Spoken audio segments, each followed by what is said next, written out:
Un día como hoy, hace 80 años, las fuerzas aliadas desembarcaron en las playas de Normandía, en Francia, para liberarla de la Alemania nazi.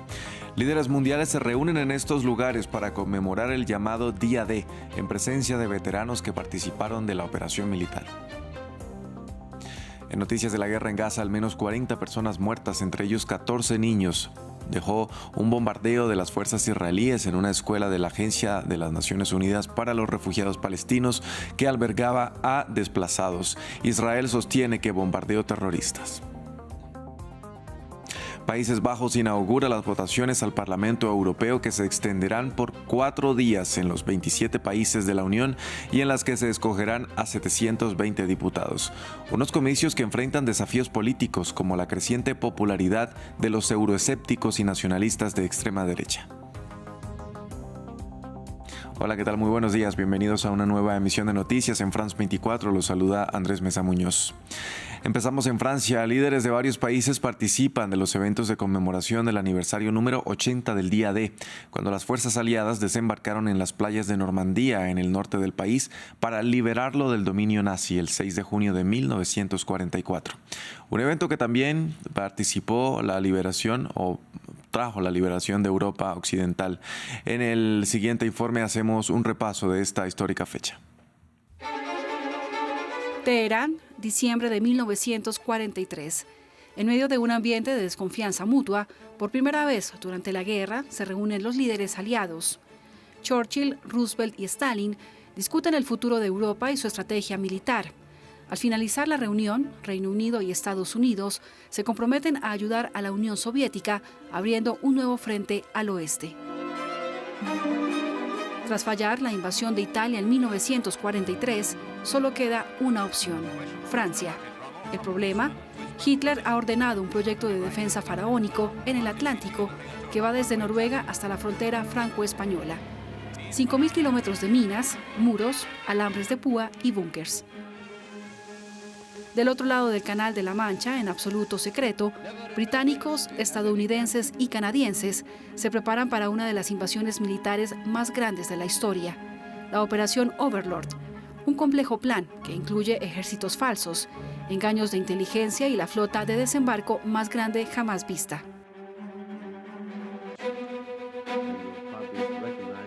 Estas imágenes pertenecen a los primeros días de junio de 1944. Los soldados se preparan para una batalla que ni siquiera ellos saben dónde se librará.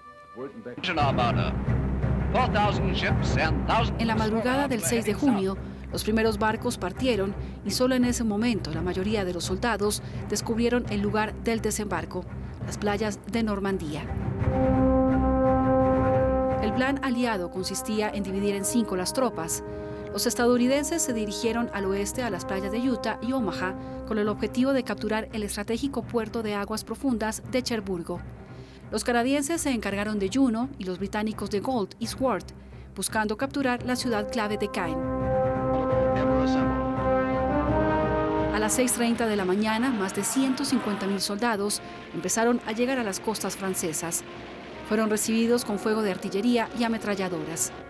La primera fase de desembarco fue compleja, pero en las playas de Utah, Juno, Gold y Sword, los objetivos de los aliados se cumplieron con relativa normalidad.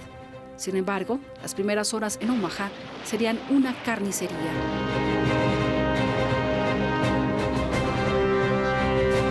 De los cerca de 30.000 hombres que desembarcaron en esta playa, 3.000 perderían la vida. El exitoso desembarco solo sería el inicio de un duro camino para liberar París y llegar hasta Alemania. La operación Overlord se saldó con cerca de 5.000 soldados aliados muertos y una cifra similar de alemanes. Vamos con noticias de la guerra en Gaza. Un ataque de las fuerzas israelíes a una escuela de la Agencia de la ONU para los Refugiados Palestinos causó la muerte de al menos 40 personas, entre ellas 14 niños y 9 mujeres que hacían parte de los miles de desplazados que se refugiaban en dicha institución. Israel asegura que su ofensiva apuntaba a terroristas que participaron del ataque del 7 de octubre. Una escuela de la ONU y decenas de muertos, incluyendo niños. Un ataque que Israel justifica de esta manera. Eliminados varios terroristas de Hamas y de la Yihad Islámica que se incrustaron en el interior de una escuela de la ONU. Aviones de combate llevaron a cabo un ataque preciso contra un complejo de Hamas incrustado dentro de la escuela en la zona de Nuseirat. Estos terroristas pertenecían a las fuerzas Nukba y participaron en la masacre del 7 de octubre.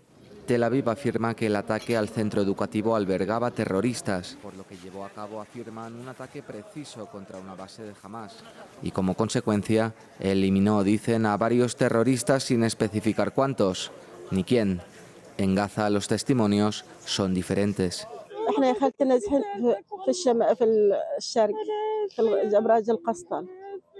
Estamos desplazados en las torres de Al-Kastel.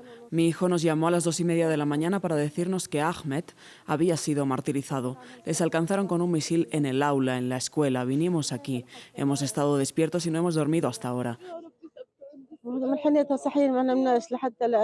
Es el menor de mis hijos y el que más quiero.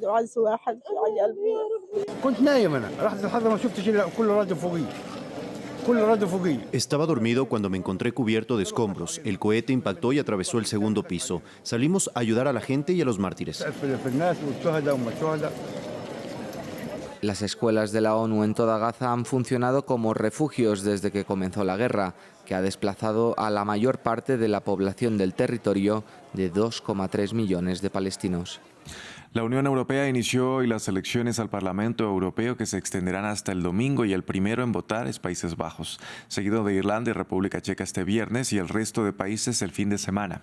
Los comicios determinarán quiénes serán los 720 diputados que conformarán el hemiciclo, en medio de desafíos como el ascenso de políticos euroescépticos y nacionalistas de extrema derecha que quieren desmantelar el bloque. Los detalles desde Bruselas con nuestra corresponsal Esther Herrera. Con la votación que empieza hoy en Países Bajos se da comienzo a las elecciones europeas. Los votantes del país elegirán a un total de 29 eurodiputados en proporción al tamaño del país. Después de Países Bajos, un país que tradicionalmente siempre vota entre semana, le seguirán otros como Irlanda y para luego el resto de países de la Unión Europea empezarán ya a votar entre el sábado y el domingo, cuando ya se sabrán todos los resultados provisionales de los 27 países de la Unión Europea. En total serán 4 días de elecciones al Parlamento Europeo en que un total de 360 millones de europeos están llamados a las urnas, unos comicios que se siguen con enorme interés en todo Bruselas, con una guerra en Ucrania, la guerra en Gaza que puede tener enormes consecuencias en toda la región, pero también con el miedo al ascenso de la extrema derecha. La extrema derecha es favorita en muchos de los países ahora mismo de la Unión Europea, parte como favorita en una gran parte de países, que esto también va a poder afectar a la composición del Parlamento Europeo. Los ojos están puestos en la extrema derecha, pero también en cómo va a actuar el Partido Popular Europeo para formar estas mayorías en esta futura Cámara. El Parlamento Europeo es la única institución elegida directamente por los ciudadanos europeos y muchas de las legislaciones que van a marcar los próximos 5 años van a pasar por esta Cámara.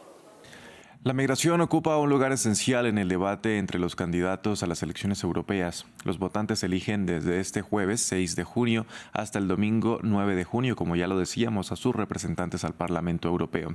¿Qué piensan algunos de los partidos sobre el ingreso de personas a través de las fronteras europeas? Lo vemos en el siguiente informe. La cuestión migratoria es un eje central en estas elecciones europeas. Florian Philippot, cabeza de lista del partido Patriotas, ha hecho de la migración su principal argumento de campaña. En las redes sociales y en los mítines, el candidato de extrema derecha defiende el Frexit. Mientras estés en Schengen y en la Unión Europea no puedes controlar tus fronteras. Ya no existen. Quiero recuperar el control, deshacerme del pacto migratorio que impone la reubicación de los migrantes en nuestras comunidades o que de lo contrario implica una multa de 20.000 euros por cada migrante rechazado. Quiero recrear las fronteras nacionales, recrear un servicio de aduanas, recuperar el control en todas las partes y por tanto reducir considerablemente la inmigración y poder deportar a quien quiera. Por su parte, en la extrema izquierda, Lucha Obrera defiende una Europa de acogida. En cuanto a la inmigración, el partido dirigido por Nathalie Arthaud quiere ir más lejos y abolir totalmente las fronteras. Nous sommes pour les États-Unis socialistes d'Europe. Estamos a favor de unos Estados Unidos socialistas de Europa, por la abolición de las fronteras. Estamos a favor de la libre circulación de toda la humanidad. Quienes quieren presentar a los migrantes como enemigos o adversarios los engañan. Y nosotros mismos haríamos mejor en ver a los trabajadores de cualquier parte del mundo como nuestros hermanos de clase, aquellos con los que podemos luchar contra nuestros enemigos comunes. De n'importe où sur la planète, comme nos frères de clase. Jean-Marc Governatori, cabeza de lista de Partido Ecología en el Centro, cree que se debe confiar en la Unión Europea para gestionar los flujos migratorios. Par exemple, en matière migratoire, quand M. Bardella dit qu'on ne peut recevoir personne. En materia de migración, cuando el señor Bardella dice que no podemos acoger a nadie, eso es imposible porque la Unión Europea tiene 15.000 kilómetros de fronteras terrestres, así que no vamos a construir 15.000 kilómetros de muro. Y cuando los ecologistas dicen que vamos a acoger a todo el mundo, es imposible porque no tenemos la estructura en términos de vivienda u hospitales para acoger a toda esa gente pobre. Así, por ejemplo, nosotros habríamos votado a favor de la ley de migración aprobada por el Parlamento Europeo hace unas semanas. Alors que le RN et ELV ont voté contre. El pasado 10 de abril, menos de la mitad de los eurodiputados franceses votaron a favor de reforzar los controles fronterizos. Hasta aquí este informativo. Gracias por acompañarnos.